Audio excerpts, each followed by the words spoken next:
Hello and welcome to this episode of The Unnoticed Entrepreneur. Today I'm delighted because we're going to stay in the UK. Now we're going to talk to a lady who's been an entrepreneur for a long time. But if you are maybe a single parent and you're wanting to build a business, my guest today is going to give you an inspirational story about how she built a business from the kitchen table from £60,000 to a multi-million-pound property empire, but also how she's now taking that knowledge and expertise and building it into an online training company, helping many, many other people that would love to learn what she's learned. So Susanna Cole is going to join us. She is the founder of a company called The Good Property Company. Susanna, welcome to the show. Lovely to be here. And I think it's really, if anybody is skint and they'd like to become a property investor, not just single parents. Well, then I hold up my hand. I'm a measure of the skint community that's been an entrepreneur for so long. And for all of us entrepreneurs, actually, one of the challenges, of course, with financing property is that the banks don't recognize our income in the same way, right? So it's not just single parents, anybody that has challenges there. But we're going to talk about how you've built that business. We're also going to talk about how you're transitioning into a new business. And you're also going to share with us about a PR incident and how you recovered from that. And you're going to amaze us with how long in advance you schedule your social media posts. So, Susanna, tell us about yourself and The Good Property Company. First of all, why is it called The Good Property Company? Is there such a thing as a bad property company? Oh, I'm sure there are. But I just want to do a good job. You know, I like doing good work. I don't want to say the perfect property company because, of course, things go wrong. So the good property company is kind of part of my values, isn't it? Without being too kind of values driven. I want to do a good job. I want to try hard. I want to do my best by people. And that value, I think, came out and really helped me when I work with investors as well. Because you notice I'm not over-promising. I'm saying I'm trying to make it a good thing. Let's get on with it. And what kind of property is it? Let's just sort of create some context there for us then, Susanna. So I've got a multi-million-pound portfolio here in Bristol, and I live half in Bristol and half in Barcelona. So I will escape to the sun half the year. And all of my properties, bar one, are based in Bristol within 1.9 mile radius of the city centre. So I have single lets. I used to have a lot of serviced accommodations, Airbnbs. I don't anymore. They're all single lets since the pandemic. And I also have HMOs, which are students. And those are rented 6 to 9 months in advance of the following year. So good quality, kind of top quartile. You know, if something's like a washing machine went yesterday, it's fixed today. You know, that kind of stuff. So it sounds like you've got a very focused portfolio, both by location and by property type. Yes. Which is, you know, there are other podcasts that cover property, although there are a million questions that we could go down there. But if we can, let's focus on how you managed to build a portfolio, not from a financial point of view necessarily, but from a marketing point of view, because you had to get funds. Did you just go to the bank and ask for the money? Because you've got an honest face, you know, Susanna, for those people that... I'm a pretty straightforward person, but one of the many things, as you said, when we're entrepreneurs, we often pay ourselves very little, certainly at the beginning. And so that's then very difficult to go and get mortgages. So I had been able to do the classic, you know, late 30s, 2 small children. I was head of household, so I had a real driver to protect my family. So I was able to pull out 60 grand from my own mortgage, which was a nice deposit. But very quickly you run out of money. And I could see that. And I've always been a bit suspicious, shall we say, of establishment authority. Not massively, because I'm very grateful for them where they exist. But I certainly don't think they're where we should always place ourselves, because their job is to look after their shareholders. My job is to look after my shareholders, my family.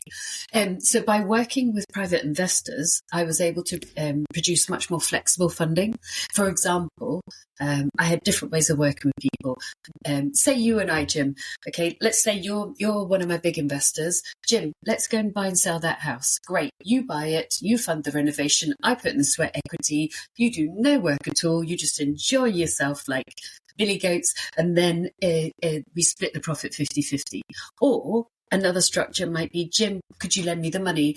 I'll buy the property, I'll pay you interest, and then I'll repay you back. So I did a combination of those two types, plus a third business, which is, Jim, do you want a discounted property? Great, I'll be a reverse estate agent. I'll sell you the property, having not bought it myself, but having found it, and you'll pay me a fee because it's supposed to be 300,000, but I found it for 200 to 220, and you'll pay me a 15 grand fee. Everybody's happy in all those three scenarios. Susanna, so entrepreneurial and innovative, right? And you've got a history of being innovative across both raising large groups of young people for charities, for example, as well, you've been involved with.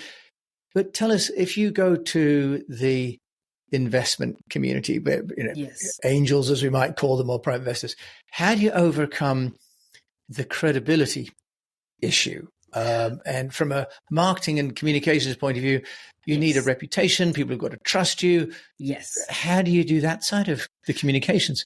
So I did recognise that, but I also recognised that I was not necessarily going to the large London venture capital firms. I was going to wealthy individuals.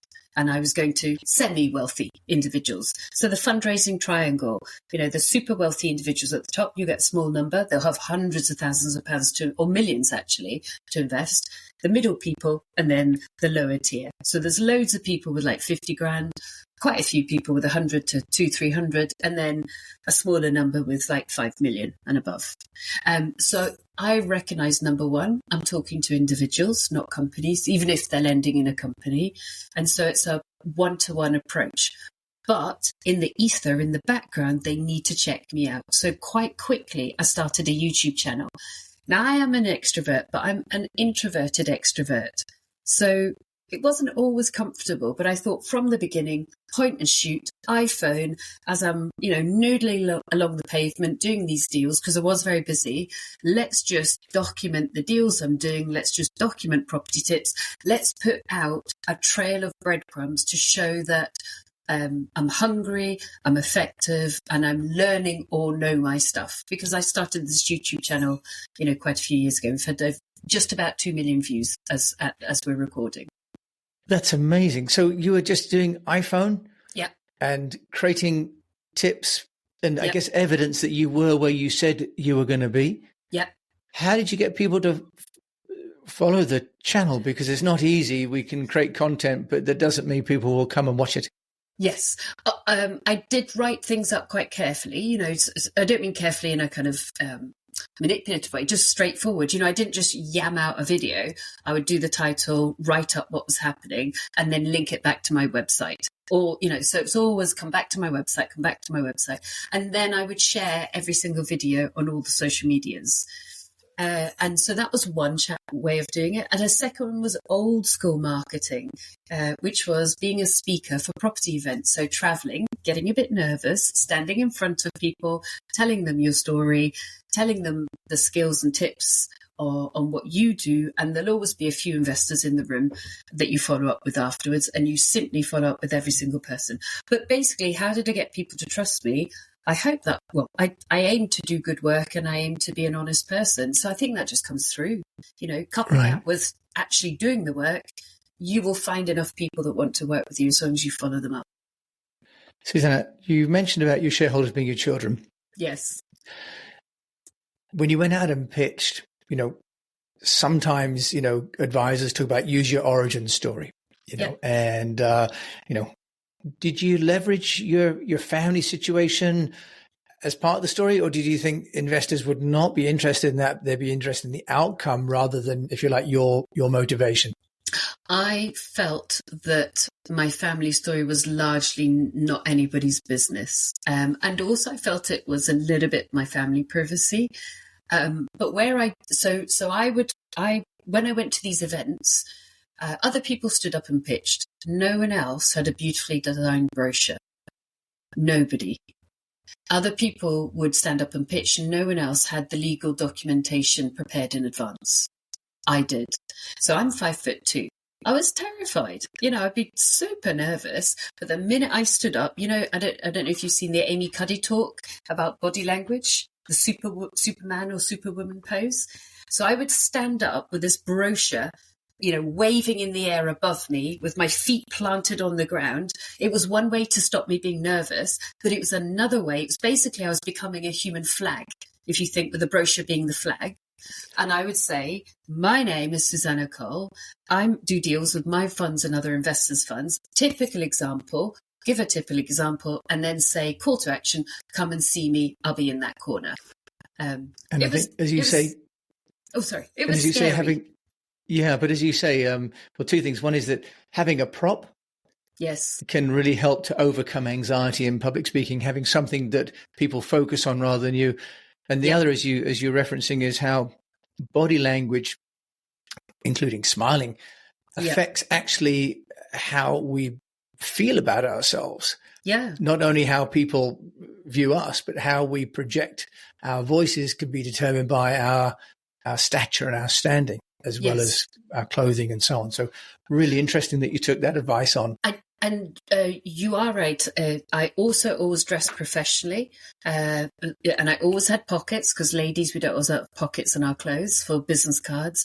And I also pulled my voice down into my stomach to make it deeper. But where I did leverage, if you like, my family story was when I met investors, they always came to my home, because it meant I reduced down travel time, reduced down cost, because I didn't want to spend money on coffees. I wanted to buy houses, and I was skint, to be honest. But also, they could just see my home environment. And if you're letting someone into your home, the likelihood is you're not doing a runner, you're fairly trustworthy.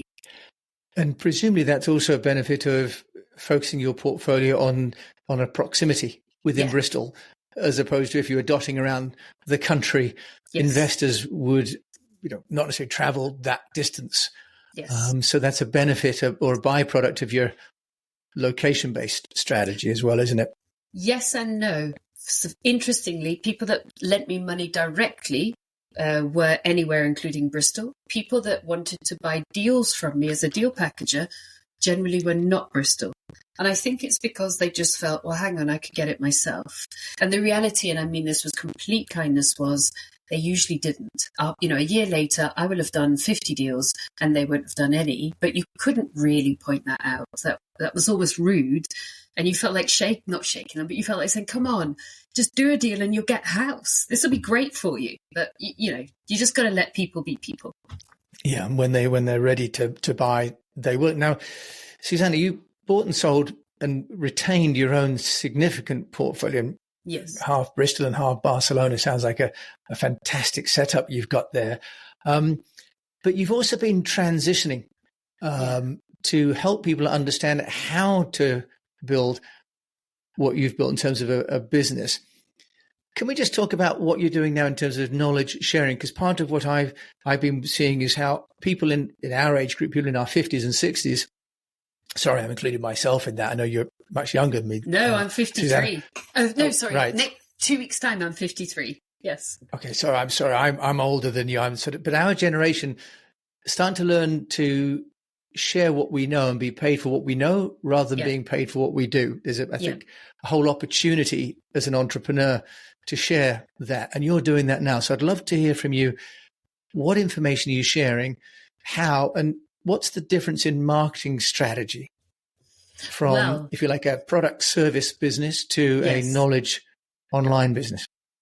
So some of the changes were for personal reasons, and some of the changes were for technical, tech reasons, as well as lifestyle reasons. I've always taught people, because a lady 15 years ago called Wendy said, "Can you teach me?" And I thought, what? What do you mean? And because I've always been a massive geek about systems, so it was really easy to transfer my systems to other people. So I didn't turn around a couple of years ago and think, oh, I'm going to transfer this to other people. I'd always had those programs and transferable processes and systems for other people, and always wanted other people to get involved in property because I see it as life-changing, because it changed my life. And then, not to pull us down, but during the pandemic, have you ever met anybody get diagnosed with 1, 2, 3, 4 cancers in less than 3 years? You should see his face, everybody, if you're not watching. Yeah, no, I haven't. I'm just, no. It was interesting, shall we just say. So I had a 3-year sabbatical. I'm perfectly fine now. The life expectancy of people that get diagnosed with multi-cancers is actually more than a single cancer. And typically it's because you catch all the other ones early.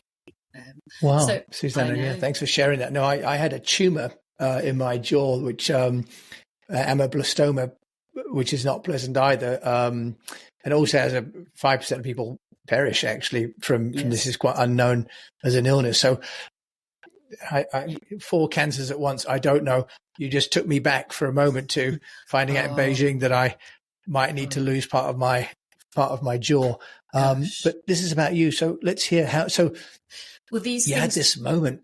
Yeah, they change us, don't they? So I've always loved making things happen, but suddenly, and maybe you had the same thinking, suddenly I stopped overnight, didn't work for 3 years, had a 6-figure income coming in because of my properties, which is why I'm so keen on other people getting into property because it's life-saving. But I had to really focus on the parasympathetic state. I had to be a partner for my doctors, my multiple doctors. My doctors, they do all the great medical stuff. My job is to raise my immune system. So I moved. I loved doing in-person teaching, but I decided to move everything digitally. I'd always ran a digital business, just on the side, not really paying much attention, producing good work and letting it run organically. So I pulled it front and center. And so now, instead of we used to have a 16-person team in-house, I actually work with a digitally placed team who are in Nigeria, in Bulgaria, in the Philippines. Everything is done on tech. And I plan things a year in advance because I like things calm and measured. And I always personally just want to make sure that my parasympathetic state, my immune system, is chuckling along quite nicely just to make sure I remain super healthy, which is where I'm at now.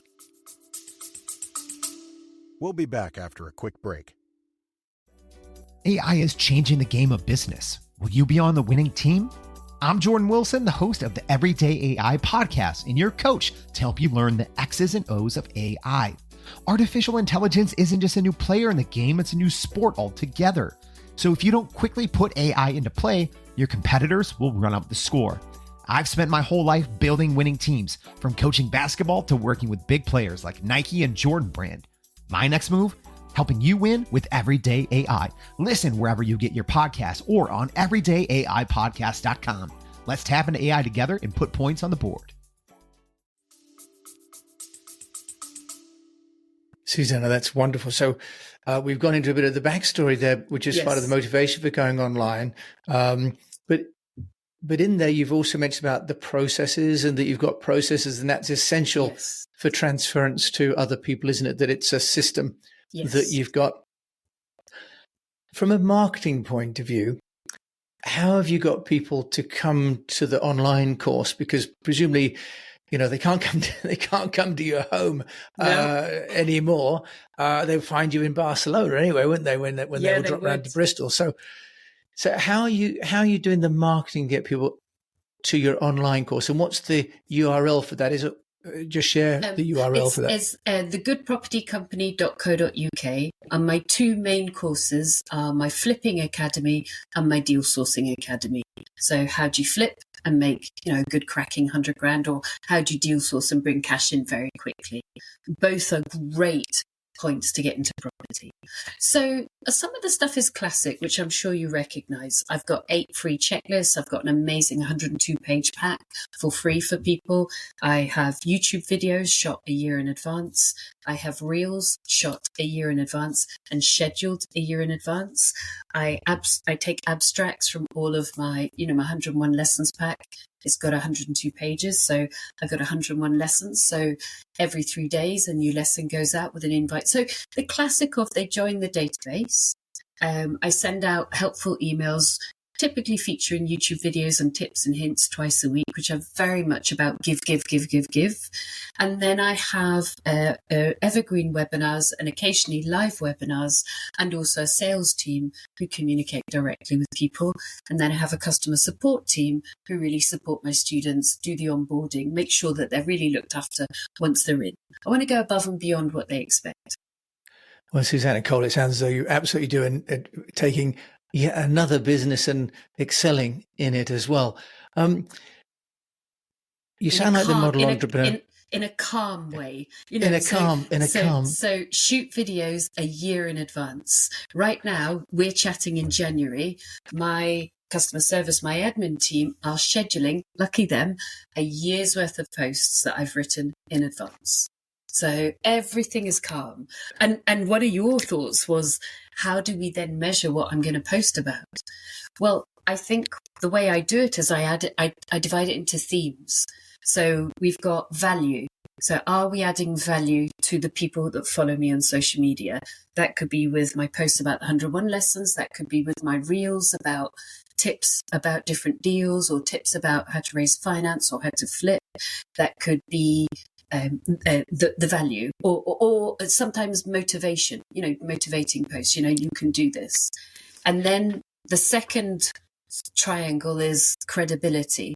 And there we talk about the deals. We did 217 deals, so we can talk about all of those situations with photographs before and after. And then the third one is, of course, sales. So I measure the proportion of credibility, value, and sales social media that goes out. And the beauty by doing it a year in advance is you can see the pattern. And then, if anything happens, which of course stuff does, you can then respond to emerging trends straight away because you've got your beautiful skeleton laid out on your social media scheduler. Yeah, well, Susanna, it sounds like you'll be running a course about how to do social media too. We could chat all day, but we won't have too much longer. So I just want to ask you, though, if you can share a mistake, and this may be where we get onto that one moment where Susanna Cole may have lost her cool a little bit.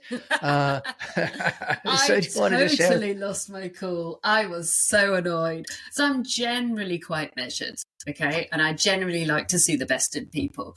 But there is a particular website that they're now currently being sued for defamation. And I think that's quite correct. And I thoroughly approve of it because I've seen them destroy people's lives. And they put a post up which simply wasn't true about me. And instead of perhaps taking legal advice or perhaps taking PR advice, I looked at this post and thought, that is, I can't swear, that is beep, beep, beep, not true. And so Hothead here put back a right little hothead response, and it blew up. It is still the most viewed thread they've ever had. Wow. And I was furious. So that wasn't sensible because I just thought that's not true. I don't mind. I even, on some of my credibility posts, I post about mistakes. So I am super cool by exploring mistakes I've made or investors made, or, mistakes that we can all learn from. Okay. But if you lie about me, I'm not having it. So the head went hot and it was a big PR mistake. Well, Susanna, with my background in PR, I know that we always counsel clients to take time, right? Oops. And that, especially these days when anything on the media disappears within minutes, not even hours. Anything can be forgotten unless it gets repeated. And the danger of jumping in is that you kind of create a repetition for that, right? And that just is grist to the mill. So, it was because this website, I mean, I'm appalled by them. This website, they like taking people down. There's that whole Schadenfreude, and occasionally they've done good work. But I don't believe anything they say now. And I actually met with one of the people that owned it, produced a beautiful folder, annotated, and said, look, you guys have just made a mistake on this one. And he said, I refuse to read that. And it was only then I naively realized you don't care about the truth. So if I had appreciated that from the beginning, I'd have done a very different PR approach as opposed to hothead Susie. Don't you dare tell lies about me. Whoops. So well, and of course, it stopped. It stopped my business overnight. It literally, if a smaller person without the backup property would have gone bust.